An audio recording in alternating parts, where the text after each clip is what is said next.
If we die with Christ, we shall rise with him. If we suffer with him, we shall share in his glory.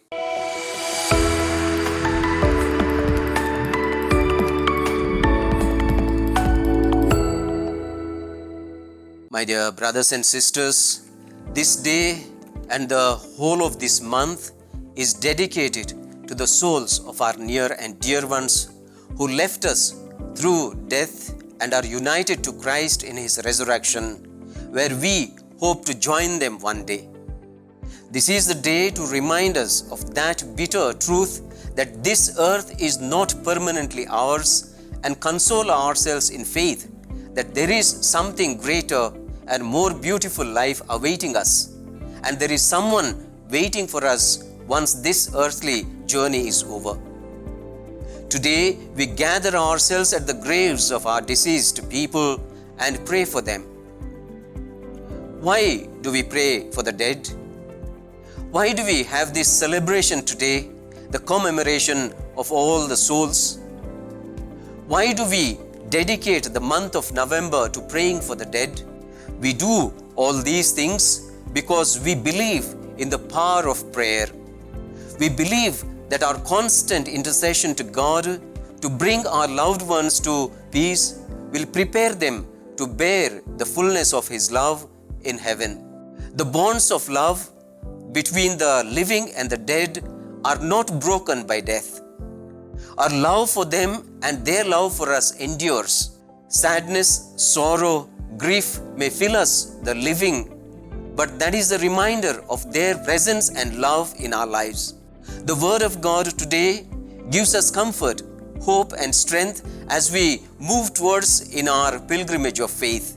We profess in our Catholic creed, the Nicene Creed, I believe in the resurrection of the dead. And this celebration is the reiteration of the faith that we express day in and day out, consciously or unconsciously.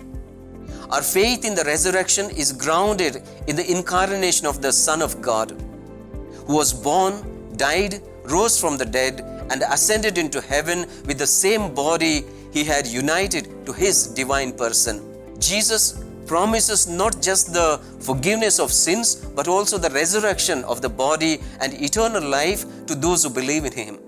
The Easter story is about Christ overcoming death, Christ vindicated and restored to dignity and glory. It continues to unfold in our lives and our world. Yes, the Easter story continues when we commit ourselves to the struggle of truth, justice, and the fullness of life, confident that God will make good his plan of salvation. It is he who will change our darkness to light, our sorrow to joy, our suffering to glory, and our death into life. May we have the courage and faith to live the Paschal mystery in the words of St. Paul, if we die with Christ, we shall rise with him. If we suffer with him, we shall share in his glory. My dear brothers and sisters, our faith assures us that love is eternal, that the bonds of love can never be severed. We continue to be united to our loved ones who have died. This is the insight behind what we confess each week as our belief in the communion of saints. Without denying the reality of physical death, we affirm our eternal connection with our loved ones. We remember them to God, who is the source of our life and love, the beginning and the end of our destiny. My dear brothers and sisters, let us also be aware of the reality in our day-to-day life that we fondly remember the deceased loved ones and forget to love our elders who are still with us. It is of little use if we decorate the graves of the dead once a year or daily and do not love the living elderly in our own homes and society. It is easy to love the dead, but not so easy to love the living, because to love the living includes responsibility towards them, providing for their needs, being available to them in their time of loneliness, becoming a supporting wall in times of their emotional outbreak. It involves sacrifice from our side. Let us not hesitate to do this so that the younger generations may not hesitate to care for us when we become feeble.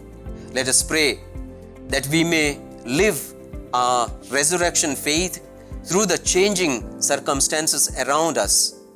May we pattern our lives on Jesus, who triumphed over sin and death by virtue of his fidelity to God. May we be guided by his example as we progress in our pilgrim way towards our heavenly home. Amen.